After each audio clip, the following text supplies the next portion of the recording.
안녕하십니까. 신의균의 국방TV 데일리 디펜스입니다. 자, 오늘도 아주 중요한 이 안보 소식 살펴보도록 하겠습니다. 중국이 서해를 중국의 내해화하려는 작업을 본격적으로 시작했습니다. 서해 인공구조물 만든 거 잘 아시지 않습니까? 그런데 그 지역을 확실히 넘어와서 이 동쪽으로 확실히 넘어와서 이 전라도 쪽에 있는 홍도에서 아주 가까운 지역까지 항공모함을 보내고 거기에서 실탄 사격 훈련을 합니다. 중국보다 우리 대한민국에 훨씬 가까운 지역에 거의 초유의 일이 벌어지고 있는데, 자, 역사 공정을 통해서 고구려를 자신들의 역사로 편입시키고 또 문화 공정을 통해서 김치, 한복을 자기네 것이라고 우기고 거기다가 이제 서해를 자기네 바다라고 하기 위해서 남중국해처럼 그렇게 만들겠다는 거죠. 자, 이런 상황이 벌어지고 있는데 어떤 내용인지 보도록 하겠습니다. 정보 브리핑 먼저 하겠습니다. 5월 17일 말라카 해협을 통과해 안다만해로 빠졌던 미 니미츠 항모가 21일 오후 말레이시아 클랑항에 입항했습니다. 니미츠 항모가 남중국해에서 작전하다가 말라카에 빠져나가서 인도양으로 나갔죠. 벵골만 쪽에 안다만이라고 있는데 미얀마 앞이죠. 그 지역까지 나갔다가 다시 들어왔어요. 그래서 말라카 해협의 싱가포르가 있는 그 반도가 바로 말레이 반도죠.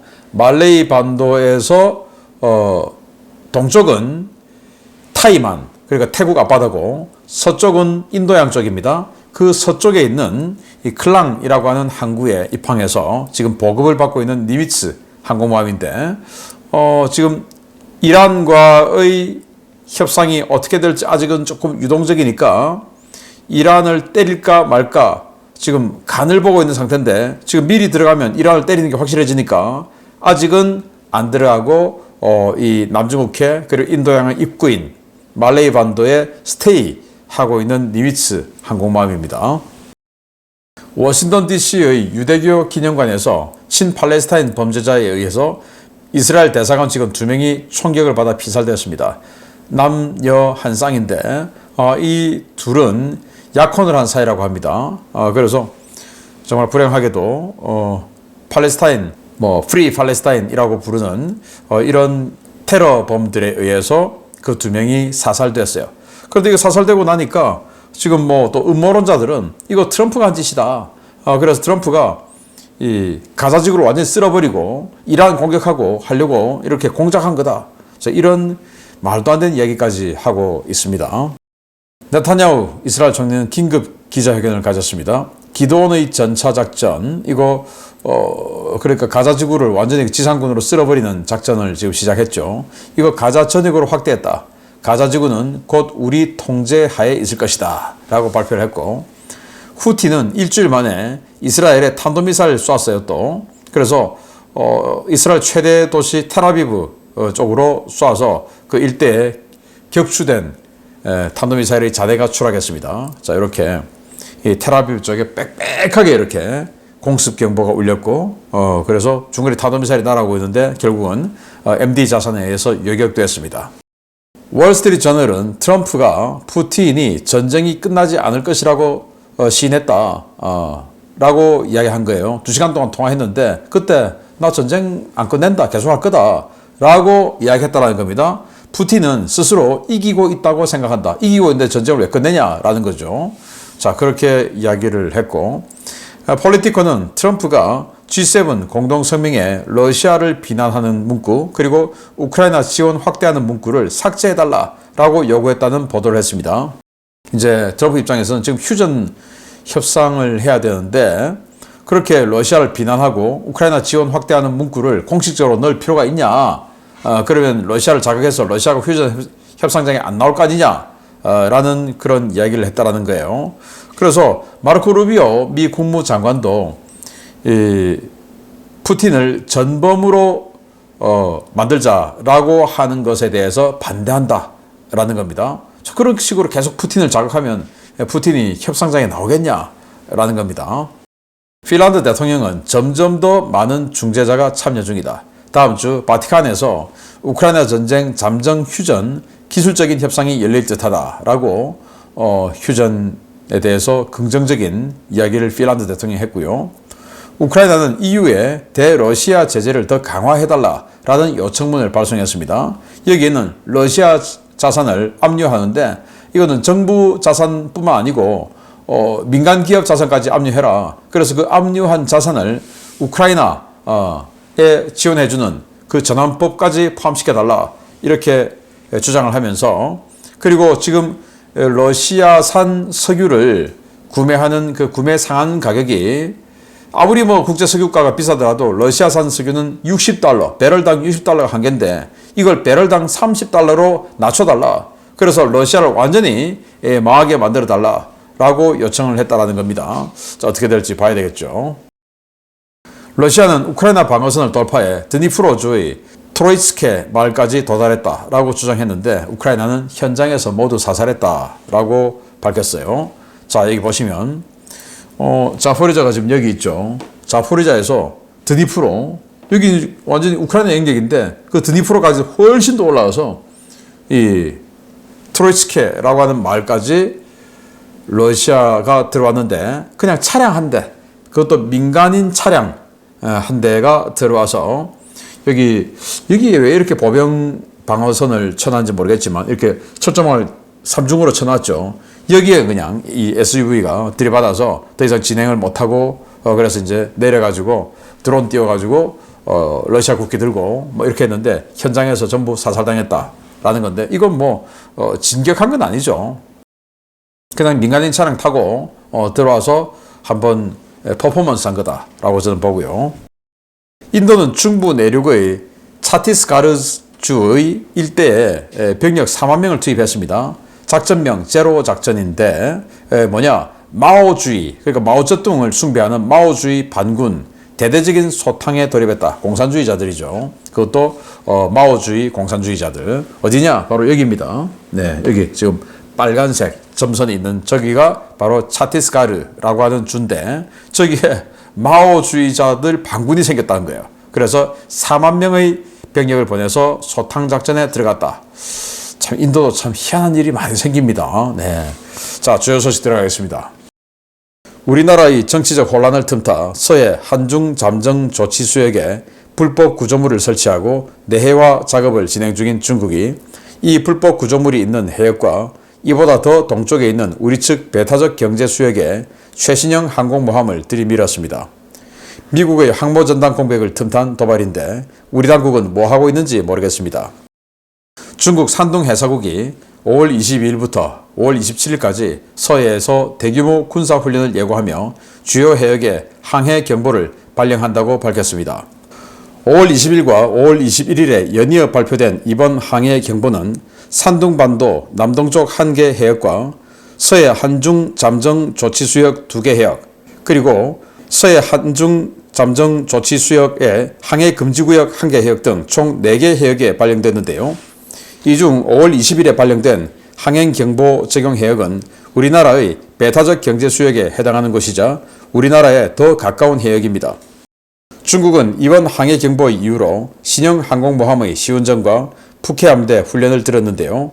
실제로 푸젠함은 이미 훈련 해역에 진입했고 이를 지원하기 위한 푸케함대 전투함들도 속속 합류하고 있는 것으로 전해졌습니다.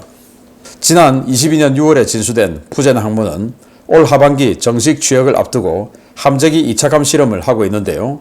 길이 320m, 폭 78m로 미국의 초대형 항모와 유사한 크기의 이 항모는 만재 배수량이 8만 5천 톤에 달하는 중국 역사상 최대 규모의 전투함입니다. 이 항모는 전자기식 사출기 3개를 가지고 있는데요. 중국은 산둥성 칭다오 유치만에 푸젠 항모 운용을 위한 대형 부두와 지원 시설을 설치 중이고 인근의 다창 해군 항공기지에는 KJ-600 조기 경보기와 J-15T 전투기, J-35B 스텔스 전투기를 배치해 작전 운용 준비를 서두르고 있습니다. 문제는 중국이 훈련 해역으로 설정한 곳이 한중 잠정 조치 수역이라는 것입니다. 중국이 5월 21일 선포한 항해 경보 해역은 지난 봄 우리나라와 외교적 갈등을 빚었던 불법 해상 구조물이 설치된 분쟁 수역입니다. 또 중국이 5월 20일 선포한 항해 금지 해역은 우리나라의 전남 홍도 앞바다에서 불과 133km 떨어진 곳인데요. 중국이 한국 영해와 이렇게 가까운 곳에 공식적인 항해 경보를 발령하고 함대를 들이미는 것은 전례를 찾아보기 힘든 일입니다. 중국은 한중 잠정 조치 수역에 불법 구조물을 세우는 이른바 알박기를 통해 서해 내해화 작업을 본격화하고 있는데요. 이번 항모전단 한반도 접근을 시작으로 그 침략 야욕을 더욱 노골화할 것으로 우려됩니다. 아니, 자기네들 가까운 바다가 아니라 우리 서해, 우리 대한민국 전라도 더 가까운 바다에서 왜 사격 훈련을 합니까? 우리는 그렇게 안 합니다. 중국도 그렇게 안 해왔어요.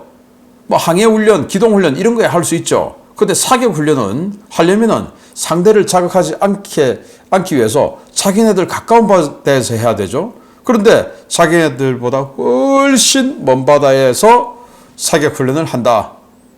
이를테면 우리가 동해에서 일본 오키섬 근처에서 사격 훈련을 한다. 이러면 일본이 가만히 있겠습니까? 야, 한국 지금 니들 뭐 하는 짓이야? 하지 않겠습니까? 반대로 일본이 동해에서 우리 포항 가까운 곳에 한 133km 접근해서 거기서 사격 훈련하면 우리 가만히 있겠습니까? 그런데 지금 중국이 이 짓을 하고 있어요. 자, 한중 분쟁 수역이죠. 김대중 때 이 부분에 대한 이 구역 획정을 정확하게 하지 않고 한중 잠정 조치 수역이라고 만들어 놨습니다. 분쟁의 여지를 남겨놓은 거죠. 김대중이 동해에도 독도를 그런 식으로 만들어 놓더니 서해도 그렇게 했어요. 아주 무책임하게 후세에 이렇게 갈등의 불씨를 남겨주었는데 그 한중 잠정 조치 수역의 서쪽 끝단에 이렇게 구조물을 설치했죠. 이 구조물로 인해서 우리가 굉장히 분노하고 긴장하고 하지 않았습니까? 바로 그게 이 구조물이에요. 이게 무슨 참치 양식 하는 게 맞습니까? 이게 참치 양식을 이런 식으로 비싸게 합니까? 그러면 그 참치 가격은 도대체 얼마가 돼야 돼요? 말도 안 되는 소리죠. 자, 이건 전적으로 군사적 용도로 그리고 외교적으로 이제 점점 밀어붙이겠다라는 그 전초 용도로 쓴 거 아니겠습니까? 그런데 이제는 이걸 넘어서 처음으로 이 한중 잠정 조치 수역, 그 중에서도 대한민국에 훨씬 가까운 끝단까지 와서 실사격 훈련을 한다. 그것도 항공모함을 동원해서. 그래서 지금 이 세 군데에다가 항해 경보 구역을 설정했습니다. 바로 이렇게 설정했어요. 지금 여기 보시면 여기 한 박스, 여기 한 박스, 그리고 아래쪽에 한 박스, 이렇게 세 개의 박스에다가 구역을 설정하고 항해 경보를 했는데, 자, 이 가장 왼쪽에 있는 여기는 중국 쪽이니까 관계가 없어요. 그런데 이 불법 구조물이 있는 이 바다에 아주 많이 걸쳐서 여기다가 항해 금지 구역을 선포했습니다. 그리고 그 아래에 또 항해 금지 구역을 또 선포했죠.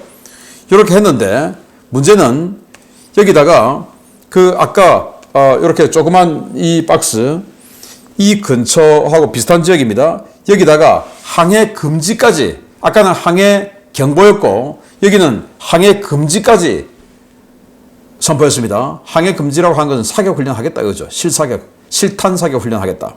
여기 어디냐? 홍도에서 불과 133km밖에 안 떨어져 있어요. 그리고 아까 보셨다시피 한중 잠정 조치 수역의 동쪽 끝단입니다. 왜 여기 사냐 이겁니다. 보시다시피 여기는 우리 이 서해의 섬들이 아니라 이 전라남도의 해안선하고도 비교해보면 이 중국의 해안선하고 우리가 훨씬 가깝죠. 그리고 섬은 우리가 또 이 지역이 얼마나 많습니까? 거기하고 불과 133km밖에 안 떨어져 있는데 왜 여기 사냐 이겁니다. 그건 의도가 있다. 의도가. 그래서 이 중국이 지금 이 훈련에 푸젠 항공모함 그리고 랴오닝 항공모함 두 척의 항공모함을 출동시킨 것으로 지금 확인되고 있는데요. 중국의 칭다오 서쪽에 다창이라고 하는 해군 항공기지를 만들었죠. 이 해군 항공기지는 푸젠함이라고 하는 85,000톤짜리 항공모함의 육상 훈련장이다. 육상 주둔 기지다라고 보시면 되겠습니다. 이걸 이제 최근에 만들었고, 그리고 이 기지, 다창 기지 인근에서 계속 이렇게 이제 비행기들이 왔다 갔다 하고 있어요. 푸젠함에 탑재되는 J-15T 전투기, 그리고 KJ-600 조기 경보 통제기. 자, 이렇게 비행을 하다가 이제 푸젠함에 착함하겠다. 이게 되겠죠. 그리고는 이런 비행기들이 실사격 훈련까지 우리 홍도 바로 코앞에서 하겠다. 이겁니다. 그리고 칭다오 유치 해군 기지는 이제 랴오닝 항모 출격하고 없는 상황인데 19일에는 있었어요. 근데 20일 되니까 출격하고 없어요. 그런데 랴오닝 항모 그리고 푸젠 항모 두 척을 동시에 이 기지에서 운영을 하게 됩니다. 우리 인천 코앞에 있는 칭다오에서. 그런데 그 항공모함들이 이제 우리 홍도 바로 코앞까지 와서 실사격 훈련을 한다. 여기에 대해서 우리 군, 우리 정부, 정부는 지금 없는 거나 마찬가지고 우리 군 왜 가만히 있습니까? 만약에 일본이 우리 포항 앞바다에서 이 짓을 하면 가만히 있겠습니까? 근데 중국이 이러는데 왜 가만히 있습니까? 가만히 있으면 안 되죠. 자, 그러면서 이재명은 중국의 셰셰 한다라고 세상이 다 알고 있는데 미국도 그것을 우려하고 있는데 이런 사람이 이런 와중에 대통령이 되면 저 서해를 완전히 중국에 넘겨주지 않겠습니까? 정말 대한민국의 우리 애국심 있는 시민 여러분, 국민 여러분, 우리 대한민국의 주권, 그리고 지금 특히 저 서해의 한중 잠정 조치 수역 안에 어마어마한 석유가 매장되어 있을 것이라는 설이 파다하게 돌고 있죠. 그것을 중국에게 다 넘겨줘야 되겠습니까? 그렇게 되지 않게 하기 위해서라도 그 석유 혜택을 지금 내가 보지는 못하더라도 우리 아들들은 봐야죠. 우리 딸은 봐야죠. 우리 뭉쳐야 됩니다. 중국에 우리의 모든 서해 경제적 이권을 다 넘겨줄 수 있는 이런 사람을 대통령 만들어서는 안 된다라는 다짐을 한 번 더 해봅니다. 자, 국방부는 여기에 강력하게 항의를 하고 우리 2함대, 3함대 전력을 이 지역으로 보내서 마킹을 확실하게 하기를 바라고 우리도 한중 잠정 조치 수역 서쪽 끝단까지 가서 실탄 사격 훈련을 비례적으로 하기를 바랍니다. 그게 바로 주권 국가입니다. 마치겠습니다. 감사합니다.